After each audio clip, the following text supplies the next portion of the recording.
Me friends and ఫ్యామిలీతో సరదాగా బయటకు వెళ్ళటానికి కారు లేదా అయితే వెంటనే ఈ నెంబర్కి కాల్ చేయండి.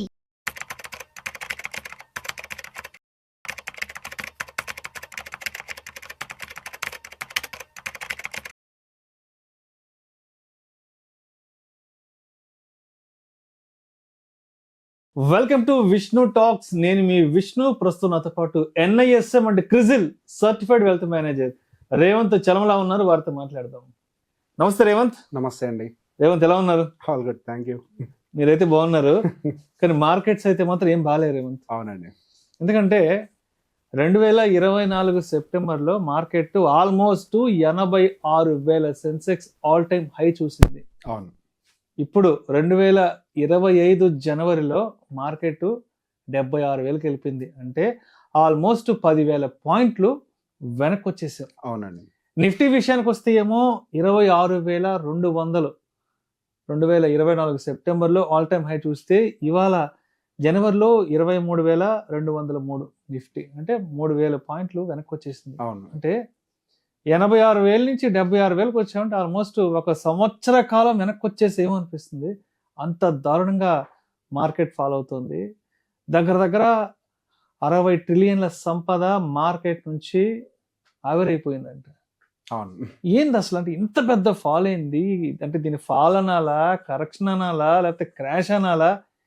ఎందుకు ఇంత ఎత్తున ఇన్వెస్టర్ల సంపద మొత్తం బయటకు వెళ్ళిపోతుంది, నష్టపోతుంది అంటారు? నెక్స్ట్ ఇంకా అంటే ఇంతకు మించిన ఘోరాలు ఏమైనా ఇంకా చూడబోతున్నాము మార్కెట్లో? సో మీరే అన్నారు సెప్టెంబర్ నుంచి మనం ఈ ఫాల్ చూస్తున్నాము అని చెప్పేసి. సో మనం పోయిన సంవత్సరం 2024 జనవరిలో ఒక వీడియో చేసుకున్నప్పుడు మార్కెట్స్ ఎక్కడ ఉంటాయి అని అంటే మాక్సిమం వెళ్తే 24,000 is the right point for Nifty అని చెప్పేసి మాట్లాడుకున్నాం. ఇప్పుడు సమ్వేర్ అరౌండ్ అదే మళ్ళీ మనకి 2024 ఇయర్ క్లోజ్ అయ్యే టైంకి అక్కడికే వచ్చేసింది. సో దీన్ని వాల్యుయేషన్స్ అని అంటాం. సో ఎప్పుడైతే వాల్యుయేషన్ కంఫర్ట్ మార్కెట్లో ఉండదో, ఒకవేళ పైకి వెళ్ళినా కానీ మార్కెట్స్ మళ్ళీ దాని ఆరిజిన్కి రావడానికి ప్రయత్నం చేస్తూనే ఉంటుంది. దాన్నే మనం వాపుకి బలుపుకి మధ్యలో ఉండే తేడా అని అంటాను నేను. వాపు బలుపు ఎంతైనా వాయినండి, దెబ్బ తగిలితే మళ్ళీ దాని ఆరిజిన్ ప్లేస్కి వచ్చేస్తుంది. రైట్. మనకి మొన్న మార్కెట్లో ఏదైతే పైకి వెళ్ళిందో అదంతా కూడా జస్ట్ ఒక వాపు లాంటిది. దాని ఒరిజినల్ రేంజ్కి అది వచ్చేయాలి. ఇప్పుడు అక్కడికి వచ్చేసింది. సో దాంతో పాటుగా తర్వాత ఏమైంది, మనకి డాలర్ ఇండెక్స్ అప్రిషియేట్ అవ్వటం, ఇవన్నీ కూడా ఫ్యాక్టర్స్ ఉన్నాయి. దాని గురించి డీటెయిల్డ్గా కూడా మాట్లాడతాను. నాకు తెలిసి తెలుగు ఛానల్స్లో దాని ఇన్ డీటెయిల్డ్ ఎక్స్ప్లెనేషన్ ఎవరు ఇవ్వలేదు అనుకుంటా. సో మన వాళ్ళకు ఉపయోగపడుతుంది. సో దాన్ని ట్రాక్ చేస్తే మార్కెట్ని వాళ్ళు కూడా కొంతవరకు అర్థం చేసుకోవచ్చు. సో బేసిక్గా మనం గమనిస్తే ఇప్పుడు ఆల్రెడీ నిఫ్టీ అనేది 11% కరెక్షన్లోకి వెళ్ళిపోయింది. 10% అని బిలోకి వచ్చింది అని అంటే దాని కరెక్షన్ జోన్ అని అంటాం. సో ఇక్కడి నుంచి ఇంకా కిందకు వస్తుందా అని అంటే పొటెన్షియల్గా మనకైతే అవకాశాలు ఎక్కువగా లేనట్టుగా కనిపిస్తున్నాయి. ఒకవేళ వచ్చినా మాక్సిమం వస్తే ఒక 2 to 5%. ఇన్ బిట్వీన్ మధ్యలో కూడా ఒకసారి మనం వీడియో చేసుకున్నప్పుడు మార్కెట్స్ ఎంతవరకు వెళ్ళొచ్చు అని అంటే మాక్సిమం 2 to 5% అని అనుకున్నాం. అప్పుడు ఆల్మోస్ట్ అదే టైంలో కూడా మనకి 23,300 దగ్గర మార్కెట్ ఉంది. 20 to 500 మంచి సపోర్ట్గా యాక్ట్ అవడానికి సాలిడ్గా మనకి ఛాన్సెస్ కనిపిస్తున్నాయి. సో దానికి ఫండమెంటల్గా ఇన్ బిట్వీన్ మనకి కొన్ని ఈవెంట్స్ ఉన్నాయి. మనం ట్రంప్ గారి ప్రమాణ స్వీకారం జనవరి 20వ తారీఖున జరగబోతోంది. సో ఆ రోజు పర్టికులర్గా ఆయన ఎటువంటి నిర్ణయాలు తీసుకుంటారు. సో ఇప్పుడు డాలర్ అప్రిషియేట్ అవ్వడానికి ప్రధాన కారణం ఆయన ప్రపంచం మీద ఉన్నటువంటి అన్ని కంట్రీస్ మీద టాక్సేషన్ పెంచుతారు అని ఒక ఎక్స్పెక్టేషన్ మార్కెట్లో ఉంది. ఎప్పుడైతే ట్యాక్సెస్ అవన్నీ పెంచుతారో అదే విధంగా అక్కడ కార్పొరేట్ ట్యాక్సెస్ అన్ని తగ్గిస్తారు, యుఎస్ ఎకానమీ బాగుంటుంది. సో ఈ ట్యాక్స్ అన్ని పెంచడం వల్ల ఇంకా డాలర్ అనేది కూడా కొంత అప్రిషియేట్ అవుతుంది అన్న దాంతో యాంటిసిపేషన్ తోటి ఇప్పుడు డాలర్ ఇండెక్స్ అనేది పెరిగి వెళ్ళిపోతూనే ఉంది. సో ఎప్పుడైతే మనకి టాక్సేషన్స్ అన్ని పెంచుతారో గ్రోత్ వైపుగా అడుగులు వేస్తున్నారు. సో ఇప్పుడు ట్రంప్ గారు గ్రోత్ వైపుగా అడుగులు వేస్తామని చెప్పేసి అంటున్నారు. గ్రోత్ వైపుగా అడుగులు వేసే ప్రయత్నం చేస్తే మనకి ఇన్ఫ్లేషన్ అనేది కంట్రోల్లోకి రాదు. ఇన్ఫ్లేషన్ అనేది కంట్రోల్లోకి రాకపోతే ఏం జరుగుతుంది, మనకి బాండ్ ఈల్డ్స్ అనేవి స్టడీగా పైకి వెళ్ళడం జరుగుతుంది. సో బాండ్ ఈల్డ్స్ అనేవి దాదాపుగా ఇప్పుడు 4.6, 4.7 ఆ పర్సంటేజ్లో ట్రేడ్ అవుతుంది. అక్కడ ఆ దేశంలో దాని యొక్క కంట్రీ ఇన్ఫ్లేషన్ ఎంత 2.5%గా అదే యావరేజ్ ఉంది. ఇప్పుడు ఇన్ఫ్లేషన్ 2.5గా ఉంటూ అదే ఇంట్రెస్ట్ రేట్ దాదాపుగా 4.5గా వస్తే ఇంకొక వైపుగా డాలర్ ఇండెక్స్ పెరుగుతుంది, ఇంకొక వైపు చూస్తే ఇండియన్ రూపీ ఏమో డిప్రిషియేట్ అవుతుంది. సో ఇదంతా క్లబ్ టుగెదర్ కనుక చెక్ చేసినట్లయితే వాళ్ళకి రిస్క్ ఫ్రీ రిటర్న్ 10, 11, 12% వరకు ఈజీగా వచ్చేస్తుంది. సో బేసిక్ అంత రిస్క్ ఫ్రీ రిటర్న్ వస్తున్నప్పుడు డెఫినెట్గా ఇండియన్ మార్కెట్స్ వైపుగా ఫారెన్ ఇన్వెస్టర్స్ అన్న వాళ్ళు ఇంట్రెస్ట్ అయితే చూపించారు. సో దాని రీజన్ వల్ల మనకి FIS ఒక అవుట్ఫ్లో అనేది విపరీతంగా పెరిగిపోయింది. సో ఈ ఎఫ్ఐఎస్ యొక్క అవుట్ఫ్లో ఎప్పుడు ఆగుతుంది అని అంటే మళ్ళీ ఒకసారి ట్రంప్ గారి నిర్ణయాలు అండ్ అదే విధంగా మనకి February 1st రాబోతున్నటువంటి బడ్జెట్ సమావేశాలు వీటిల్లో వచ్చేటువంటి మార్పుల్ని బేస్ చేసుకొని మళ్ళీ ఎఫ్ఐఎస్ ఏమైనా వాళ్ళ ట్రేడ్స్ ని రివర్స్ చేస్తారా అని ఒక దాన్ని మనం అబ్జర్వ్ చేయాలి. సో ఓకే, సో దాంతో పాటుగా మనం నెక్స్ట్ ఇప్పుడు మార్కెట్స్ గురించి కూడా ఒకసారి మాట్లాడుతూ నెక్స్ట్ అసలు యుఎస్ మార్కెట్స్ గురించి ఏంటని మళ్ళీ మాట్లాడదాం. So first Indian markets technical గా ఎలా ఉన్నాయి. సో ఇప్పుడు కనుక మనం చార్ట్ ని గమనించినట్లయితే మనకి మార్కెట్ అనేది ఒక డిసెండింగ్ ఛానల్లోకి ఎంటర్ అవడం అయితే గమనించాం. ఈ డిసెండింగ్ ఛానల్ మన వ్యూవర్స్ అందరికీ ఆల్రెడీ ఐడియా ఉండే ఉంటుంది, మనం ఇది ఎప్పటి నుంచో చూపిస్తున్నాం. సో రీసెంట్ గా ఒక రికవరీ బౌన్స్ వచ్చినప్పటికీ అక్కడి నుంచి మళ్ళీ డౌన్ ఫాల్ వచ్చి మిడ్ ఆఫ్ ద ఛానల్ దగ్గర బాగా స్ట్రగుల్ అవుతుంది. సో ఆ స్ట్రగుల్ అక్కడే ఉంటుందా లేకపోతే పైకి వెళ్ళి క్లోజ్ అవుతుందా అనేది ఒకసారి వీక్లీ టైం ఫ్రేమ్ లోకి వెళ్ళి చెక్ చేస్తే ఈ పర్టికులర్ ఈ వారం క్లోజ్ అయినటువంటి ఒక క్యాండిల్ డోజీ క్యాండిల్ లాగా ఫార్మేషన్ జరిగింది. డోజీ క్యాండిల్ అనేది సహజంగా మనకి రివర్సల్ కి ఒక ఇండికేషన్ లాగా మనం పరిగణిస్తూ ఉంటాం. So if by any chance market గనక అన్ని వైపులుగా అంటే ఈ 2 ఫండమెంటల్ యాక్టివిటీస్ గనక కొంచెం అడ్వాంటేజెస్ ఇస్తే గనక హయ్యర్ సైడ్ బ్రేక్అవుట్ అవడానికి అవకాశాలు ఉన్నాయి. సో బేసిక్ ఈ వారం మార్కెట్ డోజీగా క్లోజ్ అవడానికి కారణం ఏంటి అని అంటే మనకి నెక్స్ట్ రాబోతున్నటువంటి 2 బిగ్ ఈవెంట్స్ ఉన్నాయి. సో అటు బయర్స్ కానీ సెల్లర్స్ కానీ స్ట్రాంగ్ స్టెప్స్ తీసుకోలేకపోతున్నాం అనే ఒక ఇండికేషన్ ని ఈ డోజీ క్యాండిల్ క్లియర్ గా ఎక్స్ప్లెయిన్ చేస్తున్నారు. సో రేపు రాబోతున్నటువంటి యాక్టివిటీస్ ని బేస్ చేసుకొని on the either side break జరగడానికి అవకాశం ఉంది. లోవర్ సైడ్ కనుక బ్రేక్ జరిగినట్లయితే మనకి వీక్లీ టైం ఫ్రేమ్ లో ఒక పెద్ద ఛానల్ అనేది ఫార్మేషన్ లో ఉంది. ఇది కూడా మన వాళ్ళందరికీ తెలుసు. సో దాని లెక్క ప్రకారం గమనించిన 22,500 అనేది అగైన్ బిగ్ సపోర్ట్ గానే కనిపిస్తుంది. సో వీక్లీ ఛానల్ ప్రకారం అవ్వచ్చు, డైలీ ఛానల్ ప్రకారం అవ్వచ్చు, ఎట్లయినా కానీ 22,500 అనేది ఒక స్ట్రాంగ్ సపోర్ట్ గా మార్కెట్ కి కనిపించే అవకాశాలు ఉన్నాయి. సో కొంతమంది మాట్లాడుకుంటూ ఉంటారు మార్కెట్స్ ఇంకా పడిపోతాయా, మా క్లయింట్స్ అడుగుతున్నారు ఇంకా పడతాయా అని. సో బేసిక్ ఇంతకు ముందు చూసినట్టుగా 20%, 30%, 40% పడటానికి ఇప్పుడైతే ఎక్కువ అవకాశాలు లేవు. ఎందుకు? ఇంతకు ముందు మనకి ఏదో ఒక అన్సర్టనిటీ ఉంది, ఒక కోవిడ్, లీమన్ బ్రదర్ కొలాప్స్ అనో, .com బబుల్ అనో. సో యాజ్ ఆఫ్ నౌ ఇప్పుడు మనకు ప్రపంచంలో అటువంటి యాక్టివిటీస్ ఏవి జరగట్లేదు కాబట్టి మార్కెట్స్ అనేవి డీపర్ కరెక్షన్స్ కి గురవటానికి అవకాశాలు ఎక్కువగా లేవు. పొటెన్షియల్ కరెక్షన్ ఆల్రెడీ 10%, 12% ఏదైతే ఉండాలో అది జరిగింది. మాక్సిమం ఎక్స్టెండ్ అయితే ఇంకొక 2 or 3%. సో దీన్ని నేను పర్టికులర్ గా ఒక బల్క్ బయింగ్ ఆపర్చునిటీ కింద చూస్తూ ఏమన్నా గనక రిజర్వ్ క్యాష్, ఇంతకు ముందు కూడా చెప్పాను మా మ్యూచువల్ ఫండ్ క్లయింట్స్ దగ్గర కూడా చాలా డెప్ట్ ఫండ్స్ రెడీగా ఉన్నాయని. సో ఆ డెప్ట్ బేస్డ్ ఫండ్స్ అన్నింటినీ కూడా ఇప్పుడు బల్క్ బయింగ్ చేయడానికి ఒక మంచి ఆపర్చునిటీ కింద చూస్తున్నాను. సో ఇది నిఫ్టీకి సంబంధించి. సో రీసెంట్ గా గమనిస్తే వన్ కంపేర్ టు నిఫ్టీ మనకి పర్టికులర్ గా mid cap and small cap లో కొంత కరెక్షన్ అనేది యాక్సలరేట్ అయింది. మనకు జనవరిలో కంటే ముందు అంతా కూడా నిఫ్టీలో కరెక్షన్ ఉన్నప్పటికీ మిడ్ అండ్ స్మాల్ క్యాప్ చాలా స్టేబుల్ గా ఉన్నట్టుగా కనిపించింది. కానీ గత లాస్ట్ 1 week 10 days నుంచి అటు మిడ్ అండ్ స్మాల్ క్యాప్ లో కూడా సెల్లింగ్ ఎక్స్టెండ్ అవుతూ అటు మిడ్ క్యాప్ దాదాపుగా 10% అండ్ ఆల్మోస్ట్ స్మాల్ క్యాప్ కూడా 10% వరకు కూడా కరెక్షన్ కి గురైంది. సో బేసిక్ గా మనకు మిడ్ అండ్ స్మాల్ క్యాప్ లో కరెక్షన్ అనేది ఇప్పుడే స్టార్ట్ అయింది అని నేను అనుకుంటున్నాను.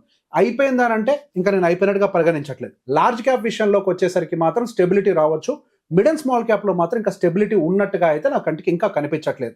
దానికి గల ప్రధాన కారణాలు మనకి ఎర్నింగ్స్ అగైన్. సో మనకి ఇప్పుడు వస్తున్నటువంటి క్వార్టర్లీ ఎర్నింగ్స్ ఏవైతే రాబోతున్నాయి ఈ జనవరిలో, ఈ క్వార్టర్లీ ఎర్నింగ్స్ మన మార్కెట్స్ ని ఎక్స్పెక్టేషన్స్ రీచ్ అవ్వవు అనే ఒక ఎక్స్పెక్టేషన్ అయితే నాకు పర్సనల్ గా ఉంది. పర్టికులర్ గా mid and small cap segments అనేవి వాటిని మీట్ కాలేకపోవచ్చు అని. ఒకవేళ అదే నిజమైనట్లయితే మనకి డౌన్ సైడ్ బ్రేక్ అవ్వడానికి ఎక్కువ అవకాశాలు ఉన్నాయి. సో బేసిక్ గా మన వాళ్ళకి ఒక పెద్ద వీక్లీ టైం ఫ్రేమ్ లో కూడా ఒక ఛానల్ ని చూపించాం. ఇవాళ అంటే ఈ వారం అఫీషియల్ గా మనకి ఆ ఛానల్ బ్రేక్ డౌన్ అయిపోయింది.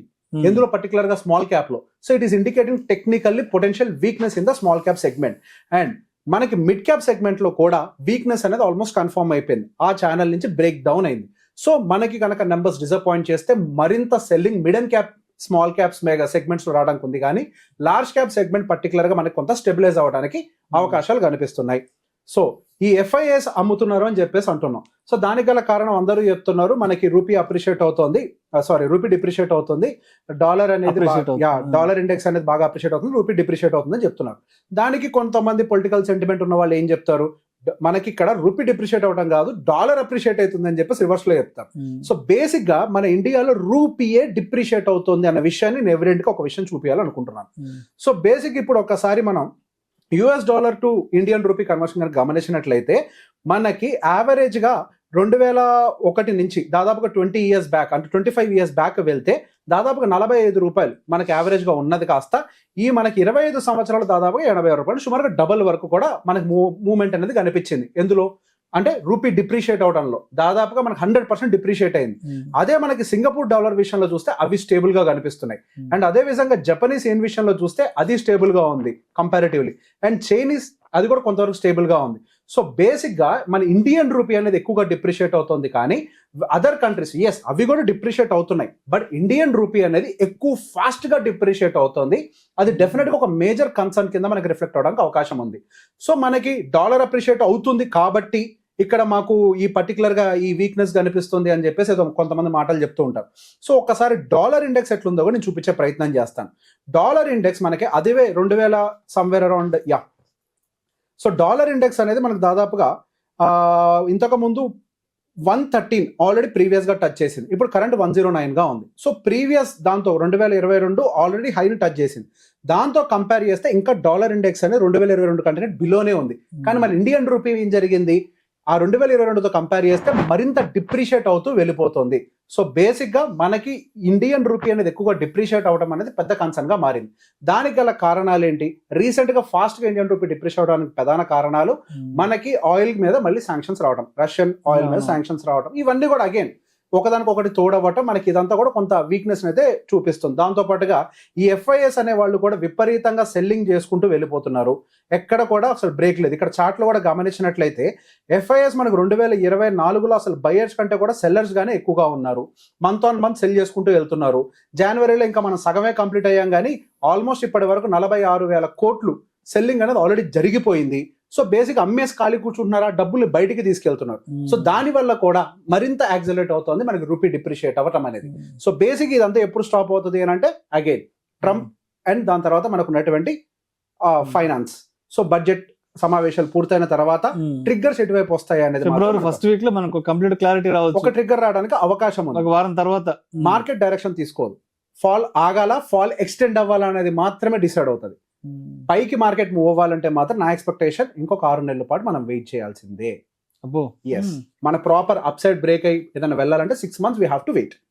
అంతకు మించి అప్ సైడ్ బ్రేక్ అవడానికి పొటెన్షియాలిటీ కనిపించదు బికాస్ ఆఫ్ ద నెంబర్స్ అన్ని వీక్ గా వస్తున్నాయి, కంపెనీ నెంబర్స్.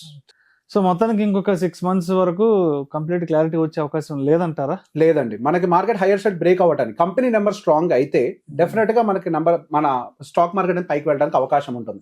సో రీసెంట్ గా వస్తుంది నిన్న ఇవాళ యాక్సిస్ బ్యాంక్ ఒక రకంగా ఈరోజు మార్కెట్ కి ఫాలో అవడానికి కారణం యాక్సిస్ బ్యాంక్ ఒక రిజల్ట్ మార్కెట్ ని సాటిస్ఫై చేయలేదు.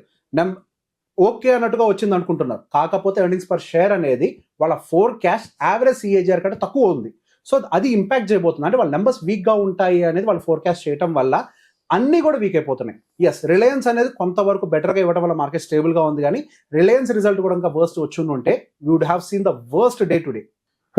ఇంకా మొత్తానికి మండేకి ఎలా ఉండే అవకాశం ఉంది అంటారు? నెక్స్ట్ 2 days కి ఇప్పుడు మనం వీకెండ్ లో ఉన్నాం కాబట్టి సో నెక్స్ట్ వారం మనకి మంగళవారం వరకు ఎలా ఉండొచ్చు, ఒక 2 రోజుల వరకు చెప్పగలుగుతాము. సో మనం కనుక ఆప్షన్ చైన్ డేటా కనుక గమనించినట్లయితే మనకి అన్ని వైపులా కూడా ఆప్షన్ రైటర్స్ అనే వాళ్ళు అన్ని వైపులు ఈక్వల్ గా ప్రెసెంట్ అయి ఉన్నారు. సో ఒక రకంగా మనకి 23,200 దగ్గర ఒక రకమైన స్ట్రాడిల్ ఫార్మేషన్ అనేది జరిగింది. స్ట్రాడిల్ ఫార్మేషన్ ఏం ఇండికేట్ చేస్తుంది అని అంటే market will not go anywhere, so మనకు అక్కడక్కడ తిరుగుతుంటుంది అని. సో ఈ వారం మనకి వీక్లీ క్యాండిల్ కూడా డోజీ క్యాండిల్ లాగా ఫామ్ అయింది. సో మోస్ట్ ప్రాబబ్లీ మనకు next week candle inside candle form అవడానికి కొంతవరకు అవకాశాలు ఉన్నాయి అనేది యాజ్ ఆఫ్ నో దీని ప్రకారం అర్థం అవుతుంది.